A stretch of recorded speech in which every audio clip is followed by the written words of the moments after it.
Hey, it's Ian Cantle here from Outsource Marketing. And as usual, we have Ken Tucker, Paul Barthel, and from Chainscape Web, and Jeff Steck from Tylerica Marketing Systems out of Austin, Texas. And we are your marketing guides. Today, we're talking about a really great topic, which is marketing strategy for small businesses. And it's probably one of the most important topics ever covered in relation to marketing. And I wanted to start with a few quotes from some famous people. So Thomas Edison said, "Good fortune is what happens when opportunity meets with planning." And Sun Tzu, the famous strategist, said, "Strategy without tactics is the slowest route to victory, and tactics without strategy is the noise before defeat." So, a recent study found that marketers that proactively planned their marketing were 331% more successful than their peers.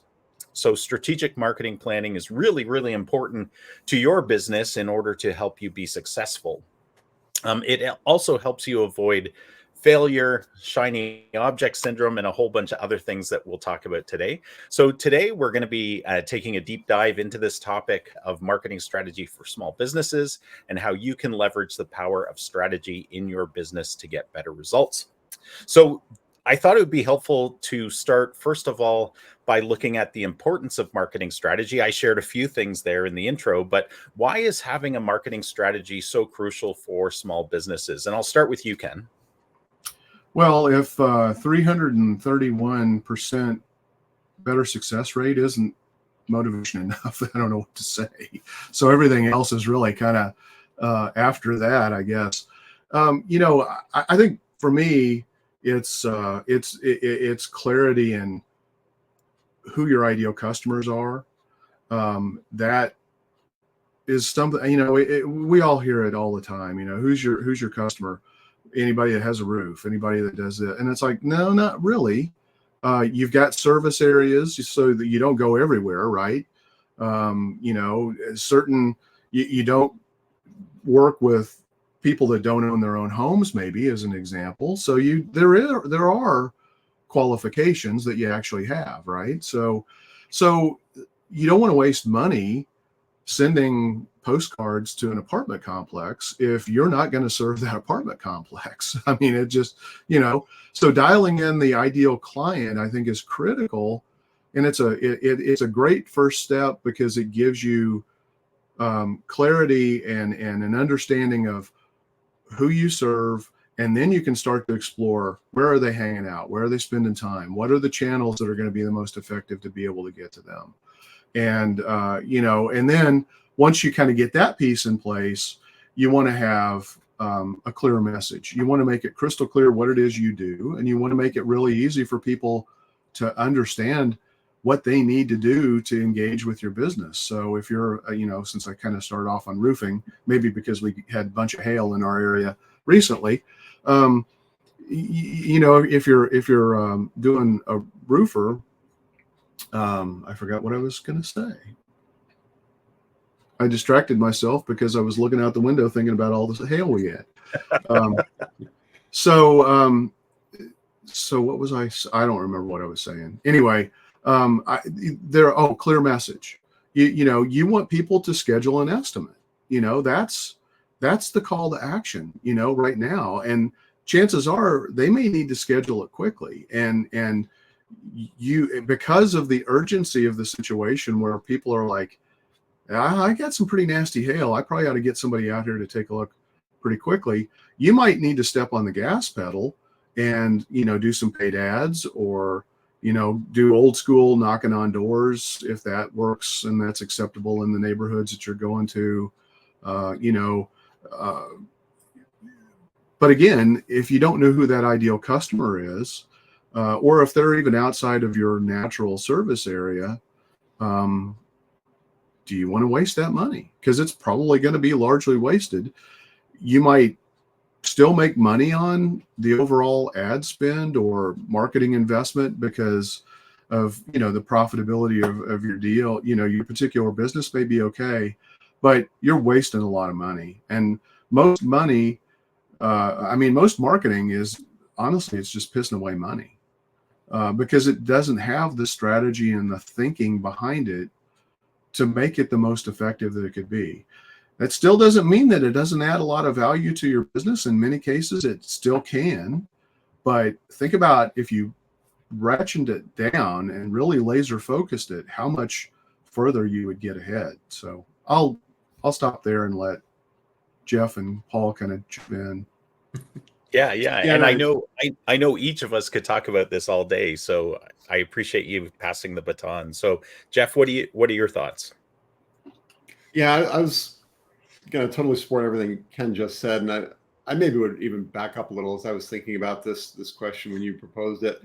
It made me worth hitting just a minute on the difference between strategy and tactics. A lot of times when businesses come to me and they say we want you to work on their marketing, we want to run some Google ads and we need a social media presence, and those are tactics. That's not a strategy. The strategy is, we're going to talk more in detail about it in another question. But really, fundamentally, the strategy piece is, who do you want to reach? What do you want to tell them? And what do you want them to do? Right? You're not talking about where, you're not talking about how often, you're not talking about ad spends, you're not doing any of that yet. It's the fundamentals of who you're trying to reach. And Ken said, I pick on realtors. It sounds like he had roofers in mind, but yeah, anybody who has a roof. Okay, great. That's most of the people in the country, and we can reach them all, and it's going to be very expensive. Change that up with, I want to reach homeowners in St. Louis that have asphalt shingle roofs. That's a very different proposition, very different for how you reach them and what you tell them. And then, of course, what you tell them comes into play. But the strategy part is crucial, because until you know that, you can't be efficient. You can't target appropriately. You can't put messaging out there that will compel people to take action and bring them to your business, or at least not efficiently. You can do it in a very broad-based approach, but it's going to be the Sun Tzu quote. It's going to be the slow march to victory. The tactics only are going to be the noise before defeat, right? If you just start throwing tactics out, you're going to waste a lot of money. If you have a strategy, then you're going to be able to implement tactics around it. So they go hand in hand, but the strategy's got to come first. And Ken, that was my moment to kind of distract myself right there, thinking about the Sun Tzu quote. So yeah, I guess we all get one in on the podcast, right? But yeah, the strategy is crucial, and everything else falls out of it. All the efficiencies, the optimization of resources, all the things we can talk about kind of fall out of knowing who you want to reach, what you want to tell them, and what you want them to do. Awesome. Yeah. Awesome. Great stuff, Jeff. What about you, Paul? Well, kind of going off what Jeff just said, that strategy is what defines your tactics. Because like Jeff said, if you're just throwing stuff out there, you don't know what works. And one thing about strategy helps keep you focused on the tactics and what are the right tactics. And strategy also, it can help you define your brand recognition. A lot of small businesses don't even think about brand recognition. People have to know you exist, and if they don't know you exist, they might accidentally find you with a Google search or something. But it helps you maintain consistency, and it helps you stay focused, and that's going to define your tactics. And Jeff was talking about Google ads, and everybody wants to do Google ads, but that might not be the right thing for you, because if you're in a competitive market where your competitors are spending a lot of money, let's say your competitors are spending $2,000-$3,000 a month on Google ads, and you don't have that budget, that may not be the right tactic for you, because you're just not going to be competitive.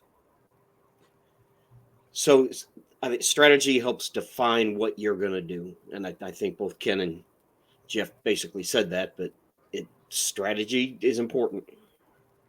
Yeah. And can one of you just talk about one of the things I love about strategy discussions and doing marketing strategy with clients is the alignment of your strategic marketing goals that support your business goals. Can you guys, someone pick up that baton and run with it a little bit? Yeah, I mean, one of the things that I was thinking is Jeff and Paul were talking is, you know, a lot of people try to do a lot of things, and they have, you know, first of all, specificity is your best friend when it comes to search engine optimization. It's going to make your life a whole lot easier to go rank for the phrases that are most important for you. But on the business side, how do you connect marketing strategy to business goals and objectives? You know, you've got to understand what are your most profitable products, who are your most beneficial customers. Do they buy more from you more often? Do they refer you? You know, and if they do, around what products? And you know, a great example is to optimize your Google business profile. Now, this is a tactic, but I think it illustrates the point. If you don't know your strategy and your most important product or service, chances are you're going to pick the wrong primary business category for your Google business profile. Well, guess what? If you pick a different one, 80% of your sales and, along one of the most profitable lines of business that you have, you may not be showing up on the Google Maps results for, because you picked the wrong category. So you've got to understand what are the drivers that generate profit in your business. And if you don't understand the business lines that you have and how to prioritize those and how that feeds and they need to interact, your marketing strategy needs to support those best, products and services that drive the most revenue for your business. Again, assuming that it's the work you like to do. I mean, if it's highly profitable, but you can't keep employees because they hate it, then you need to know that too, right? Because you can put the best marketing strategy in place, but you're going to fail because you can't literally deliver, around that nature of that business. So I think it's absolutely critical. And I think too many businesses skip the step. They want to market everything equally. I do siding, I do windows, I do roofs, I do decks, I do fences, I mow lawns, I cook for people. Okay, great. All of that's on your website. Fantastic. You're going to have to pick winners and losers to invest in from a marketing perspective, or you're going to dilute everything to the point where it's completely ineffective. Yeah. I think go ahead, Paul. Not only do they want to market everything equally, they usually don't have the budget to market everything equally. And, we see that with Google Ads a lot. Going back to Google Ads, it's like, okay, I have 7 different services I offer, and I want to run Google Ads for all 7 services. And by the way, I have $500 a month. Well, that's not going to work. Pick one. And but the problem is somebody will take your money. Somebody out there will take your money to do exactly what you ask. So, because you have tool vendors out there, and they're going to do what they can do to make a buck that's good for them, not good for you. Mm-hmm. I think going back to your question of the strategy related to marketing goals, relating to business goals, I think the strategy informs the tactics, right? Which tactics we use are going to be determined by the strategy. And then you can start driving budgets and how to meet the business goals given available budgets. Will the budgets be enough or not?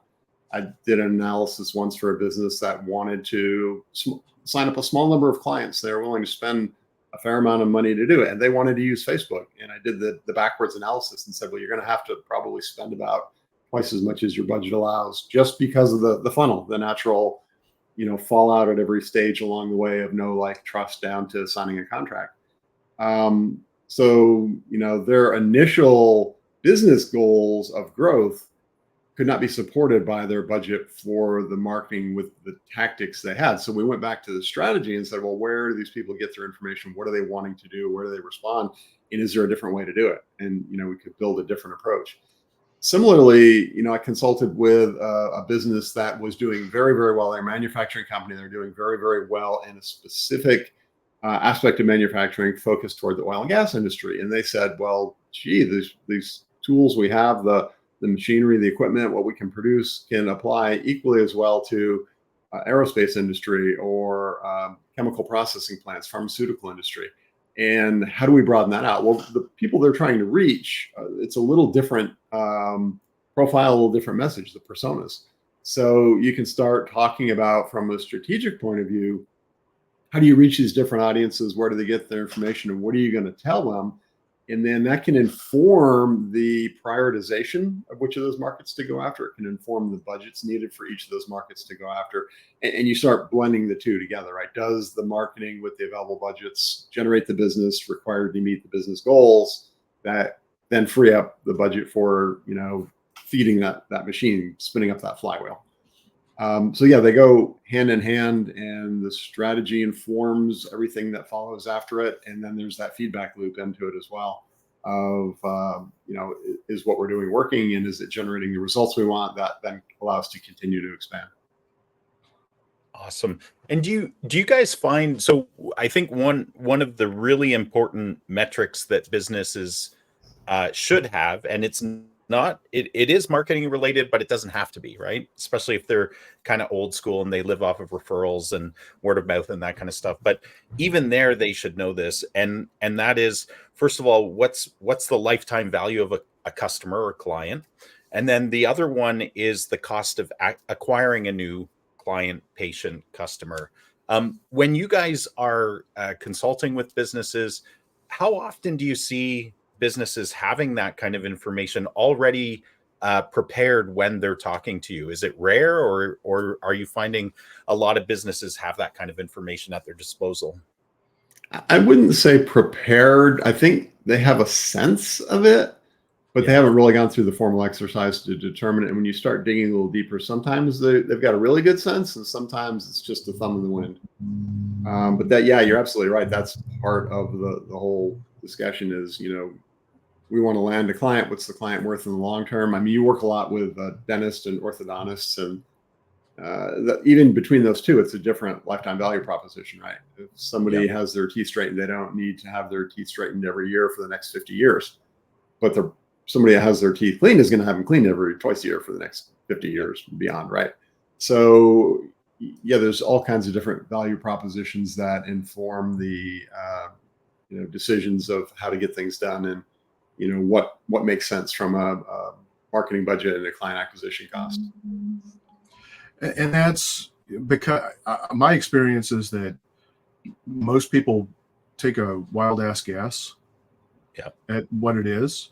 And because that they can't properly set a marketing budget, which could be a real challenge. So I think it's critical, but you've got to be able to make economic sense of the investment that you're making. Not always. I mean, sometimes you need to do something to just get it done, and you need to kind of, plow through, and maybe it's a break-even scenario. But if that's the case, you need to know it even more. Yeah. So you bring up a good point, Ken. I mean, there's something to be said for, not getting caught up in analysis paralysis and just, try a few things and get it out there, but try it at a lower level experiment. And sometimes those experiments can actually lead to gathering more information, more data that will support refining the strategy. So it's an iterative process in a lot of cases. Yeah. I remember, Perry Marshall, when he wrote, was it 80-20 sales and marketing, right? He actually ran Google Ads to determine which would be the best title for that book, because he had several possibilities and he wanted to see what people would respond to. So while he was doing the upfront planning and the strategy of how am I going to write this book, who's it going to be for, how are we going to roll it out, the title wasn't yet known, and he threw a little bit of money behind Google Ads to experiment and figure that out.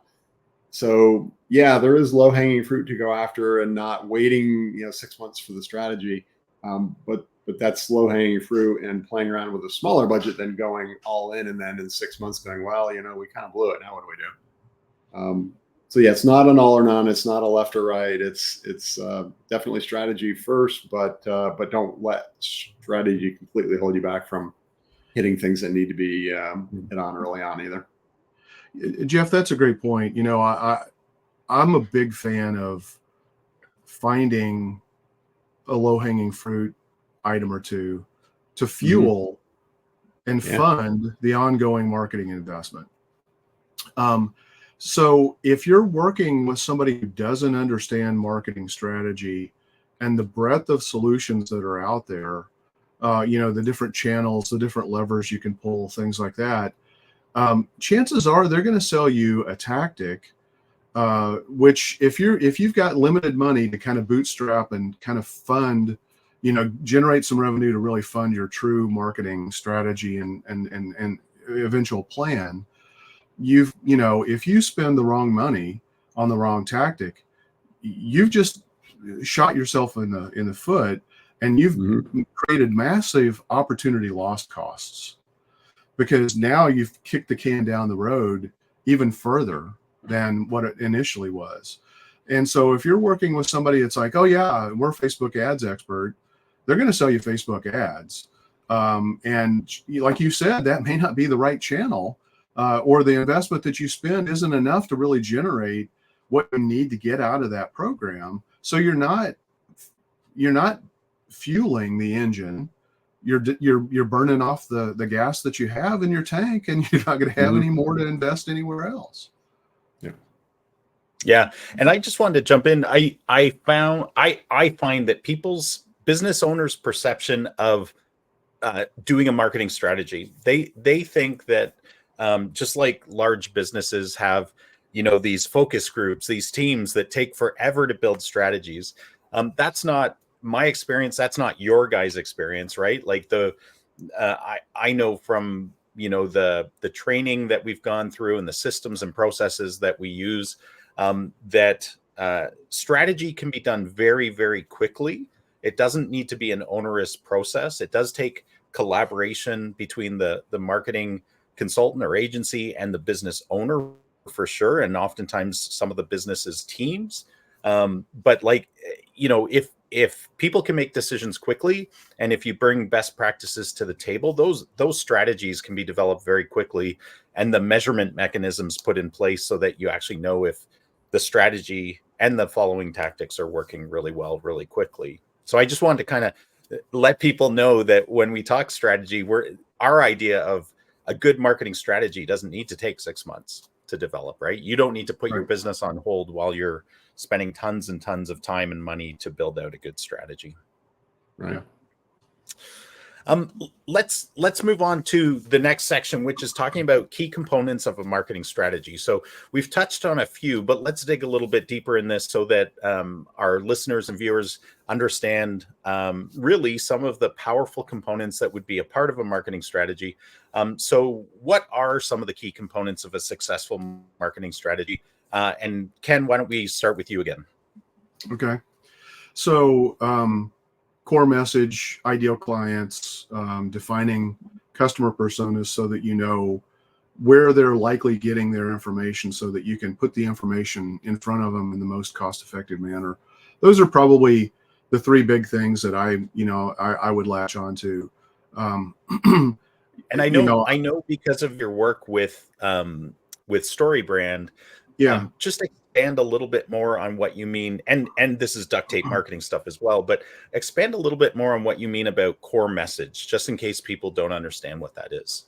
Yeah, well, I love StoryBrand because the thing that I think is really overlooked by way too many people is looking at the problems that you really are solving for your ideal customers.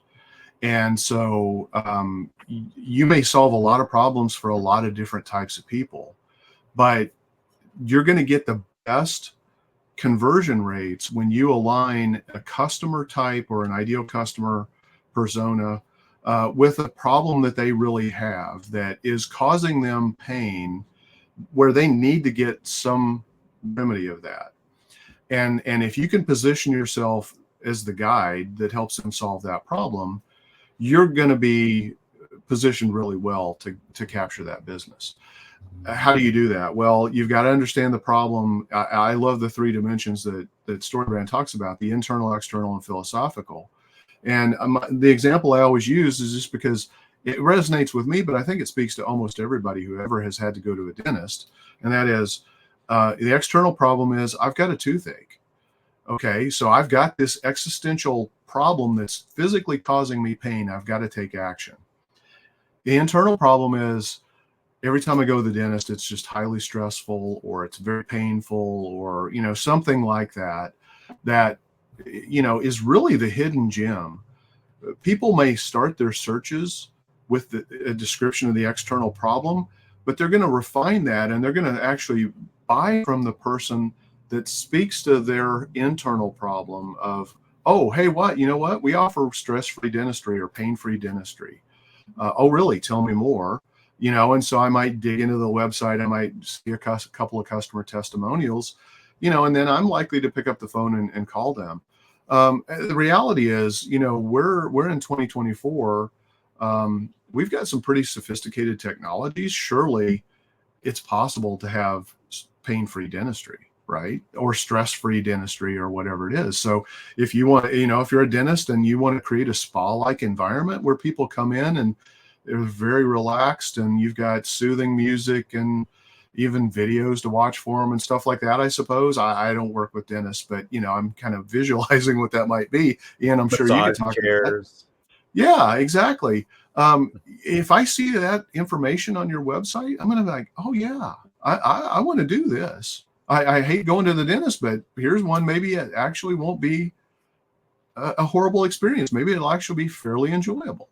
And yet, you know what? If it is, I'm probably going to tell a bunch of people. So if you understand the internal problem and how you can solve that problem, it's going to help you convert more people. It's going to help you from an SEO perspective, because there will be a certain number of people who won't just start their search with, I got to find a dentist. They're going to start their search with, I need to find a dentist that specializes in pain-free dentistry.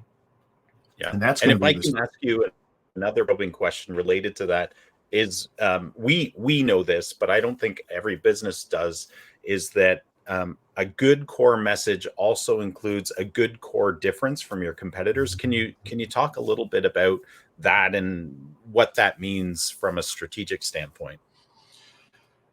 Yeah. I don't know that I don't see it necessarily as positioning yourself differently from somebody else, because honestly, if you spend the time and effort to clarify your message, to really focus on solving the problem that your ideal customer has, you're probably already differentiated to a large degree. What I think is a little bit more important than that is, talking about the cost of inaction.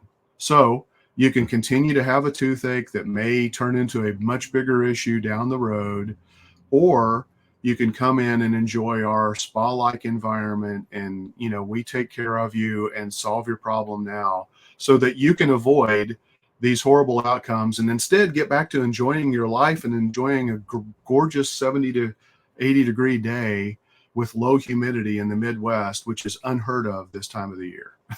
Which is it? That's the power. I like how you just brought in a weather report at the same time. That's awesome. I expect the same from you, Jeff. It's getting freaking hot. That's the official Texas term for it. Freaking hot here. I think the core message of difference, brand promise is another term you'll sometimes hear. They're not always exactly the same thing, but they're all very closely related. What it comes down to is, why would somebody want to do business with you? I think Ken just laid out a good case. I think sometimes businesses don't necessarily know what that is. They need some help to get there. And sometimes it takes talking to some of their current customers. So for businesses that are up and running, I think you all operate the same way I do. If we're doing a strategy project with them, one of the things we'll ask is to interview some of their existing clients. And we're specifically looking for those kinds of things. We're, of course, looking to gather information that helps to identify the client persona. But we're also looking for things that we hear the client say about the business might not even realize they do. And here's why it's important.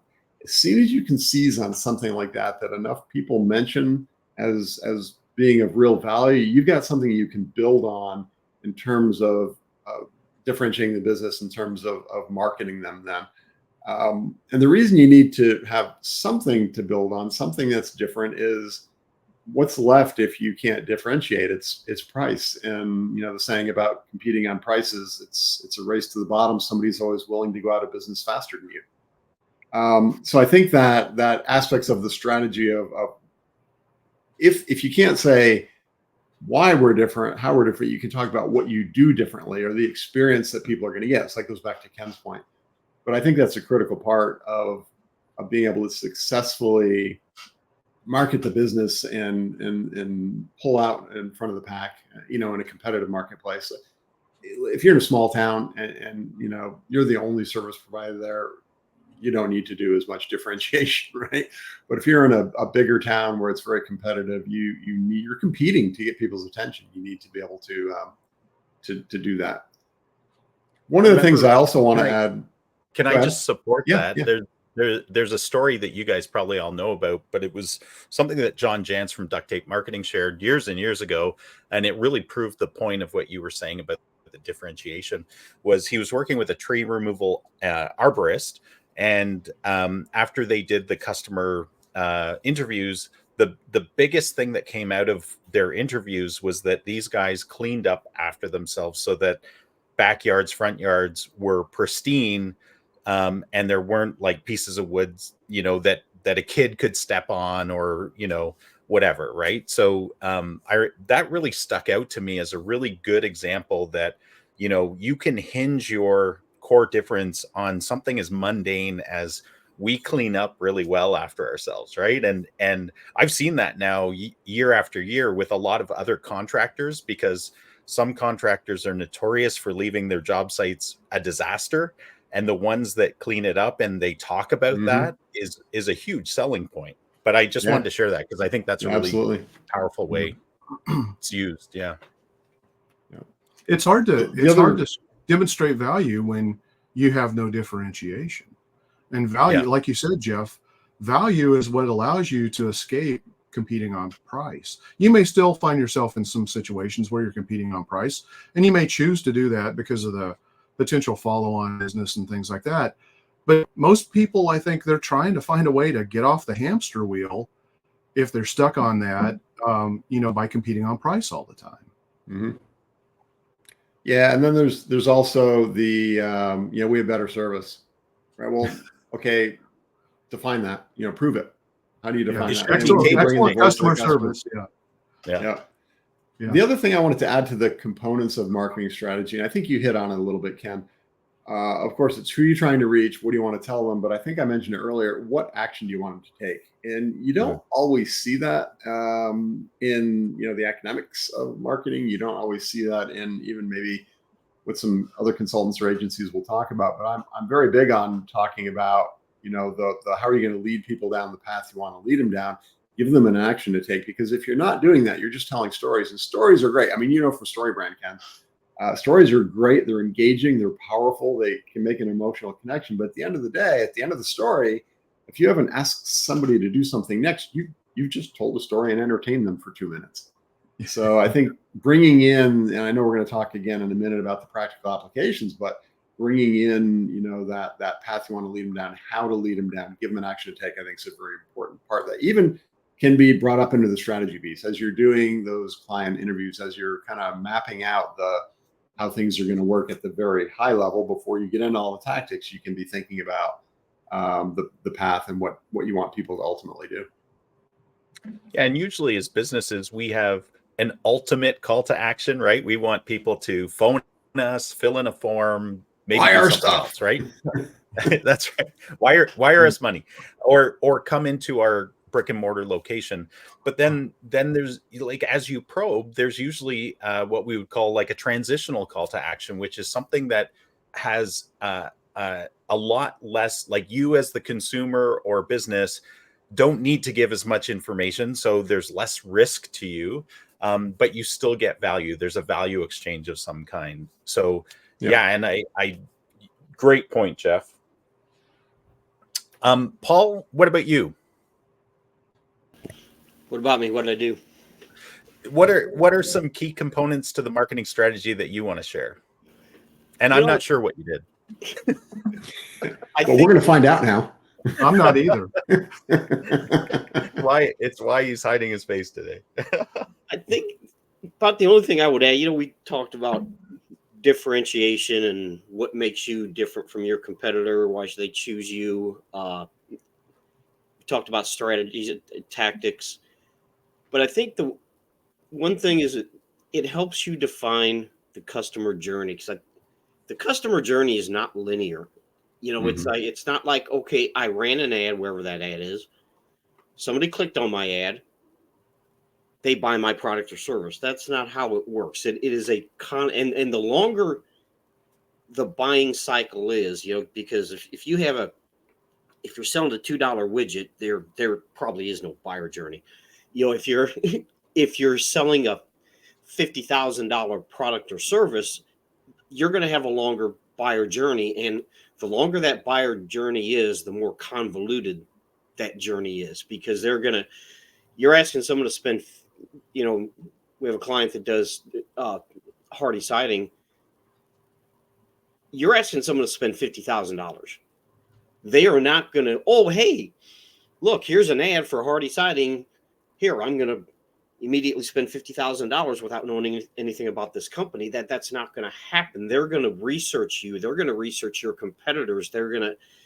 By the time they actually contact you, we've talked about this in the past, they've probably eliminated 10 different companies and you're on the short list. So that it helps define that customer journey, because you have to know what that customer journey is, where they're going, how they're researching, and you need to be at all those touch points, so to speak, and you have to stay top of mind with them. So I think that's the biggest thing I'd add, is that customer journey, the longer your buying cycle, the longer the buying cycle is for your potential customers, the more important it is to understand that customer journey. Mm-hmm. Yeah. Ian, I think you were also kind of implying with your question, maybe what are some of the deliverables to expect from a marketing strategy type of an engagement? And a couple of things that we haven't really hit on. One is competitive research. That also is going to help you define your differentiation, but it's also going to see how steep a hill you may have to climb in certain regards, or uncover all kinds of opportunities that are available out there. So competitor research is really important. And then the other element of that is, after you've done all of your analysis and your strategy, when you're putting the meat to the bones, now you're saying, okay, here's what we're going to do. Here are the outcomes that we're going to try to accomplish. And these are the tactics that we're going to be using and deploying to take us down the path of achieving those objectives. Yeah. And just to add to what Paul, and I think everybody's kind of touched on it, but the buyer's journey or customer journey, one of the best frameworks I've come across, and you guys are well aware of this one, but the John Jantz from Duct Tape Marketing created something called the marketing hourglass. And the philosophy behind it is that, you have know, like, trust, try, buy, repeat, and refer. And so what's cool about the hourglass is it is a cycle, but it's a little bit different in that you need to put effort into all these areas. But one of the things I really, really like about this framework is that often businesses will get focused on what do I need to do at each stage to motivate somebody through their journey. And that's super, super important. But what I thought is really fascinating on his framework is that it's, what are people looking for at each stage? What type of decision are they making? And then that helps you lead into the part where you're creating the strategies and the motivations to move people through those micro decisions of know, like, trust, try, buy, repeat, and refer, right? And I think that's a really cool framework for businesses to work through. It's not always easy. And that's where, a marketing guide can come in really helpful to help them through that process. You guys led with that segue. You talked a little bit about how we're going to talk about the practical applications of marketing strategy. So let's jump into that. So how can a small business practically, so they've got a marketing strategy now, how can they practically apply that strategy? And I'll start with you, Jeff. Okay. So yeah, I think of course first is develop the strategy, right? And then start to translate that into a plan or a blueprint, if you will, to consistently execute it. Now, I do want to be a little bit careful here. I mentioned, analysis paralysis earlier, and related to that is, don't just keep planning and planning and planning and planning and planning and never doing, right? We don't want to get caught up in getting it perfect before we try and start executing, because two things, right? The old saying, I think it goes something like, great is the enemy of good, or maybe great is the enemy of good enough. It doesn't have to be great. It's got to be good enough to get you started and get the job done and get you going. And then that leads into the second aspect of it, which is there's going to be a learning curve, right? As you start to execute, things are going to change. You're going to get new information. Maybe the marketplace is going to change. Maybe there's something going on in the world that throws a curveball into the situation. So it needs to be flexible and adaptable. But that also says it doesn't have to be cast in concrete from the very beginning. So I think there's that aspect of it. But once you have that plan or blueprint, and there are folks who advocate looking out 3 years, 5 years, and developing very detailed plans. I think there is a place for some of that at a high level, but that's not where we are day to day with marketing, because things are changing so fast, especially with AI. But once you have that kind of sense of where you're going to go, how you're going to get there, then you can start bringing in the ongoing activities and integrating it. And you can align your strategy to getting all the pieces in place that need to have it done, getting the right tools in place to measure things, getting the right ad platforms involved. And then, if you're doing campaigns to do outreach to prior customers maybe you've lost touch with, you can start doing that. But you start bringing in all the pieces and all the assets you have available, if you will, to executing.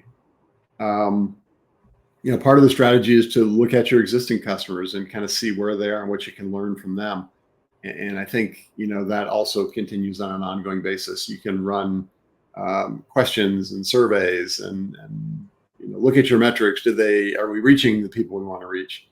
But really kind of approach everything as, I think Ken hit it earlier, trying to solve a problem. So solve people's problems, figure out the right places to put the tactics out there to do it, and then start small, work your way up, build in, experiment. Don't go to $10,000 a month ad spend on day one. First off, the platform is going to be confused and not know what to do with it.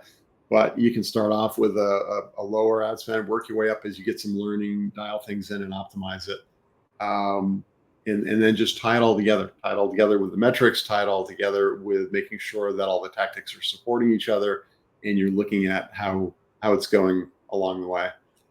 I think there's more to that. I want to not just keep talking, let Paul jump in, let Ken jump in. But I think, practically it's comes down to just steal Nike's line, just do it. You start and work your way in. Yeah.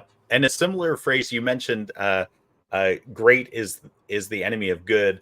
One of my favorite authors, John Acuff, he wrote, he coined, perfect is the enemy of done. And I think that's so true from a marketing perspective as well. And I'm so sorry. I don't know. So Paul, it's over to you. Yeah, I think that, one of the things is, and this kind of, it goes back to strategy, but are they doing anything now? And is what they're doing correct or incorrect? And when you're going through your strategy, can you integrate with the things they are doing now? Can you improve them? And, problem solving, developing your messages. Okay, that's, you've gone through your strategy. Here's how we're going to differentiate you. So now how do we put that into our messaging? How do we communicate that? And, something, Jeff said about analysis paralysis, we see this all the time when we're building websites, that they have a website that completely sucks, but they don't want to send the new website live because it's not perfect. It's like, well, it's a hell of a lot better than the website you have now. So let's get that website live. it's not like a one and done thing. You can always make changes, but it's better than what you have now. And I think that goes back to, what are you doing now from a marketing perspective, and can the strategy that we just went through improve that? And are there things that you're doing that you need to stop doing? Like maybe you're spending a lot of time on a social media platform where your potential customers just aren't there. So stop doing that. So I think, and there's a lot of other things, but I don't want to step on anyone's toes, but I think that's one of the biggest things that I would say is, don't, like Jeff said, don't let perfection get in the way of moving forward. That's awesome. Ken, what about you? Well, to me, you can have the best strategy in the world, but if you don't have a system, it's not going to do you any good. So I'm going to go back to classic systems analysis and talk about function, input, output, control, and mechanism. So you got to pick the functions that you're going to be doing. That these are often, kind of roughly translated to tactics, or a series of steps within it to execute a tactic. The inputs, what is going to be feeding that? Is it going to be getting pictures from projects so that you can write project portfolio write-ups with local SEO content and how you solved a customer's problem on a website? Are you getting those pictures? We can't magically make those happen, as marketers. Somebody's got to be responsible for getting those pictures. What's the output? The output is a well-optimized SEO, local SEO project description that is designed to engage the reader, but also help with SEO purposes. How do you do that? What policies or practices or procedures do you have in place to do that?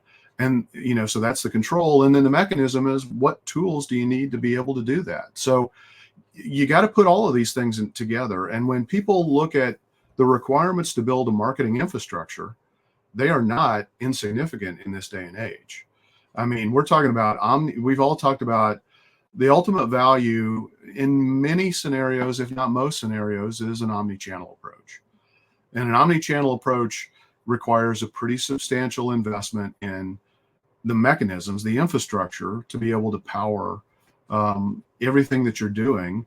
You need to have repeatable, managed, controlled processes so that you're producing quality output from the inputs that you're putting in. So I think you got to think about systems analysis. The other thing is, you've got short-term and long-term things that you can do. So as an example, we've talked about websites. If you decide that through your marketing strategy work that an SEO website is critical to the success of your business to help you achieve the growth goals that you want, at the price point that you want to pay. Okay, that's going to take that's just not going to magically happen, right? I mean, we all kind of operate, around content sprints where, we're looking at a quarter devoted to creating content specifically to help a part of the business rank the way we want it to. And so while that quarterly sprint is going on to build out the content that you need to win the SEO battles that you're going to be facing, in the short term, you can fire up a landing page. You can drive traffic to it from your traffic store product of choice, whether it's Google ads, Facebook ads, whatever matches, the research that you've done to help you get in front of the ideal customers at the most cost-effective way, to drive that short-term activity. So you're working, both in the short term and in the long term to accomplish what you're trying to do.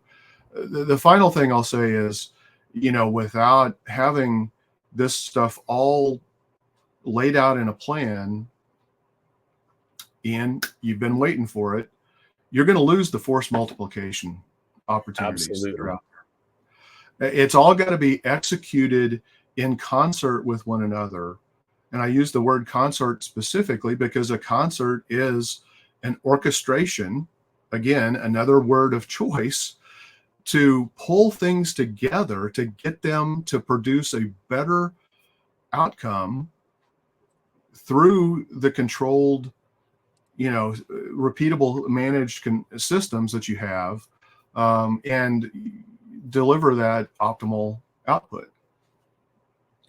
Yeah. I love it that you worked in the term force multiplier. I think this was implied in all of what you guys said, but I just wanted to kind of pull the thread out a little bit, just because I see businesses getting hung up on this one a lot, and that's accountability. You need to have really clear accountability of who's doing what, when it's being done, how you're measuring their success. And I would even say, because this comes up a lot where, a dental practice or a business will have a receptionist, a VA, whatever it is, somebody that's working in the business. And they'll say, actually, they've got a little extra time. They can do our social posting. They can do our review requests and responses. They can do some, maybe they could even write some blog posts. But truthfully, if the business owner took a step back and they thought through that, is that person, first of all, specifically skilled to do those things? Probably not.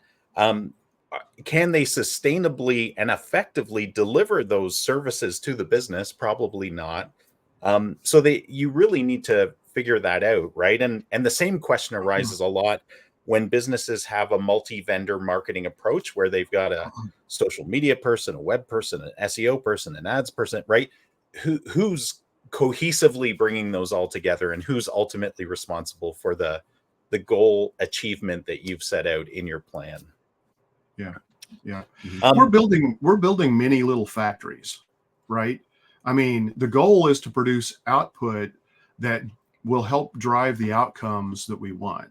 And so, if you want to put yourself in a situation where you have to review every single blog post that's written before it's published, you're stopping the flow of the manufacturing process.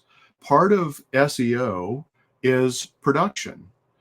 It's got to be production of the right stuff, but you've got to produce content and deliver it in a timely manner. And if you've got roadblocks or obstacles, whether intentional or not, you're compromising the execution of the really, think of it, if you're used to supply chain, think of it that way. You're interrupting the flow of the supply chain. And we all know how important supply chains can be to businesses. So likewise, the production of the marketing assets and outcomes or outputs to deliver the outcomes that you want, if you put stuff in the way and you put roadblocks, or you're not, like you said, Ian, if you're not having the accountability to have somebody manage and remove those roadblocks, because they're going to happen, then you're not going to have the optimal production that you want. Yeah. And I think this leads, I know we're getting up close to the top of the hour, but I wanted to cover this topic because I think it's so important. And I think where you left off there, Ken, leads nicely into it. But what are the common pitfalls in marketing without a clear strategy, and how can they be avoided? And maybe this is more anecdotal from your guys' experience, but Jeff, why don't you start us off? Like, what are some of the pitfalls if as a business you don't have a strategy? Yeah, I think the biggest one, and I've seen this several times, to the point that in our business, we actively discourage people from asking us just to run one tactic. They come without a tactic. They have no strategy, and then they expect results, and it just doesn't work. And the anecdotal case that I have is a drop shipper of a manufacturer. I won't say what product, but they had a drop shipping arrangement. They were going to do an e-commerce store, so where they're essentially taking orders and then arranging drop shipping and then making money off the arbitrage. And they just wanted us to run Google Ads, and we told them they needed work on their website. They needed better landing pages. They needed content that kind of solved the problem. To Ken's point, addresses the problem, the pains that people have. And they said, okay, we got that covered. Just run the ads. And then after 2 months of running ads, they said, well, we're spending a lot of money on ads. How come we're not getting any sales? I said, well, the ads have got a 10% click-through rate, which was huge. That is I huge. mean, typical is like 3 to 5, maybe. I said, the ads are doing their job. They're taking traffic to your website. Now, if you're not getting sales, have you made the changes we recommended on the website? Have you built the landing page? No. That's a prime example right there, right? If you dive into tactics and you haven't mapped out all the moving parts and how they work together and how they support that buyer's journey and moving people from just finding out about you to actually getting to a sale because they were missing that gap in between, that educated and informed that went through the like and trust, you're just going to waste resources. I think, another one that we see is inconsistent messaging, or especially if the messaging is all about us. The joke is, all right, enough about me. Let's talk about you. What do you think of me? Right? Your website, your messaging, it can't be all about you. It's got to be about your buyer, your ideal client, your customer, and what they're looking for and how you're going to solve it. And that's part of strategy, right? Is defining that.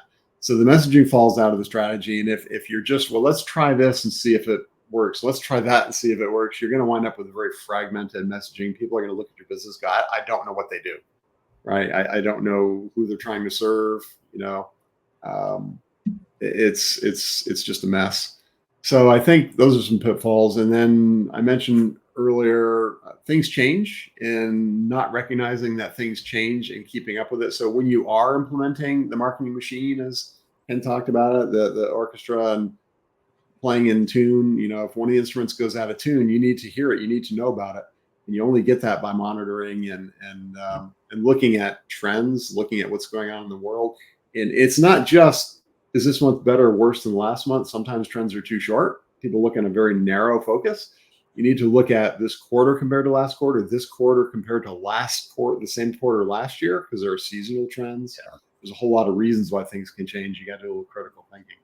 So I think those are some pitfalls. There are more, but I want to give Paul a chance to chime in, Ken a chance to chime in too, since we're coming up on the hour. I'll make you guys arm wrestle for who goes next. Go. Go for it, Paul. But Ken. Yeah, so let's throw Paul under the bus. Well, I think something Jeff mentioned is, and it's wasting resources. Jeff talked about Google Ads and that one strategy. I'm going to say not understanding your competitive marketplace, and that goes back to strategy. And this is coming off what Jeff said, is that if your competitors are spending $3,000 a month, and I said this before, on Google Ads, and you have a $500 a month budget, don't bother, because you're not going to get results. And that's the other thing, is how competitive is your marketplace?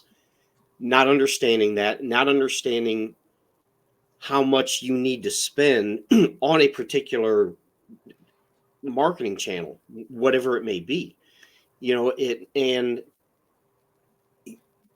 the other thing I would say is that the shiny object syndrome. Oh, hey, look at this, look at this. We should do this. We should do that. Well, no, you need to focus on what's going to work best for your business. And that goes back to strategy. That's why strategy is so important. And not targeting correctly. A lot of businesses, they just want to throw stuff out there and say, well, I want to cover this whole area.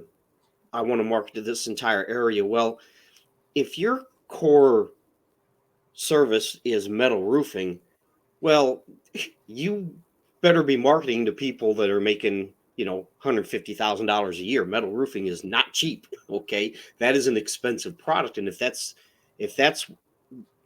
the product or the service that you want to be focusing on, then you need to make sure that you're targeting people that can actually afford that. And I think a lot of times that businesses get in that the more people I can reach, the better results I'll get. And that's not necessarily the case. Great points. What about you, Ken? Two things, leaking leads and either lack of response or not speedy response. I think, if you don't have a system in place that's defined by strategy, you're going to leak a bunch of leads, and you're paying a lot of money to get those leads. It could be an SEO, it could be Google Ads, it could be numerous different sources that are coming in. You work hard to get those. You need to make sure that you're capturing them and then responding to them quickly. Speed of response is critical. We've talked about it before. It gets you out of off the hamster wheel of running around, trying to compete on price all the time. And it's going to improve your close rates. So those are huge gaps that I see. Jeff, I like what you said. A single tactic, is that's a hobby. It's not really marketing. And so, how do you, if you run Google Ads, you alluded to it, but your customer didn't execute on it. Okay, running Google Ads, that's one tactic. Building quality landing pages that convert, another tactic. Having a marketing automation system to nurture and follow up with people so that when they do get a lead, they move them through, some type of a buyer's journey to the point where they're making a buying decision through email marketing or remarketing to them to get them to come back onto your website. Now you're starting to put some pieces together, and it's the lack of putting the right pieces together. You may be doing, like realtors, I see them do this all the time, and it drives me nuts. I know that they have the best intentions, and but they're being told, you gotta get a billboard, you gotta do this, you gotta do that, you gotta run Facebook ads, you gotta be doing whatever, and you go into networking events and chamber functions and stuff like that. Okay, they're all done as individual things. So you're doing a lot of marketing, but you're not bringing it in to be cohesive so that it can amplify. And Ian, what's the word? Force multiplication. There you go. So that's really, when you don't give yourself the opportunity for force multiplication, you're really missing the boat.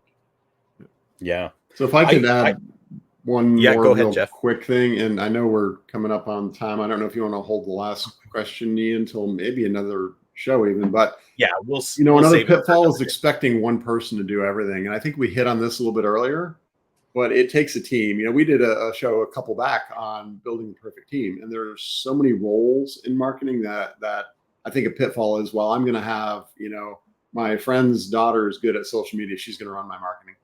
There is a team of people involved to implement marketing. I think a common pitfall is expecting one person, especially a junior person, to do it all. Yeah, that's a great point, Jeff.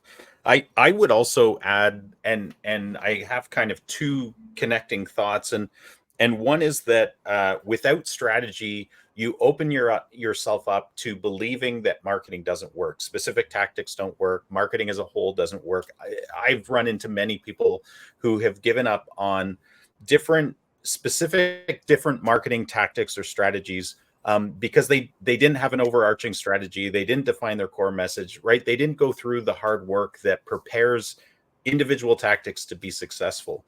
But then the connecting thought is just what you were talking about, Ken, where when you get a system, the whole becomes stronger than the parts, and the results become exponentially bigger than the individual parts could ever deliver. So when you get your social media working together with your SEO, with your website, with your outbound messaging, right? Like all of this stuff combines to become a powerhouse of marketing rather than squeaky little individual wheels trying to do what they do. Or I always have it was probably on like the Ed Sullivan show or something, where the guys have the poles with the plates and they're spinning all the plates, and it's impossible to do, right? Maybe 1 in a million people can do that for a little while, but those plates start following eventually. And I see businesses trying to do that a lot, right? Keep those plates up, and it doesn't work well. And if you're a business and you're already investing, tens of thousands of dollars a year in doing marketing things, chances are you can actually spend less money and get better results if you do marketing strategy and you integrate what you're doing so that it's working in conjunction with one another.